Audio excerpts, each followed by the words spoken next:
Okay, so let's have a look at how to fit the locks on the Thule roof bars. Just remember that this is part of my full video on fitting the roof bars, so go and check that at the end. And without further ado, let's start. Take this end tab, and if you look at it, you want to pull it up from the bottom and then take the barrel of the lock and put it through. Now this is a little bit tricky, right? What you want to do is put it in at sort of the 10 o'clock position. That tab should point up to about that 10 o'clock position. Push it in a little bit and then twist it down to the 9 o'clock position.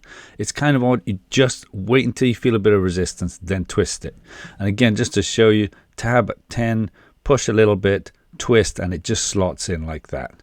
It took me ages to figure that out, even looking at the instructions. Anyway, push the tab up from the bottom, clip it into place, and then you can see you've got the lock icon in the 12 o'clock position that tells you when this is locked. So at 9 o'clock is open, 12 o'clock is locked. So next up, go and check my full video on this here. I've also got links down below if you'd like to get anything you've seen here to help support the channel. Like and subscribe if it was helpful. See you in another video soon. Thanks for watching.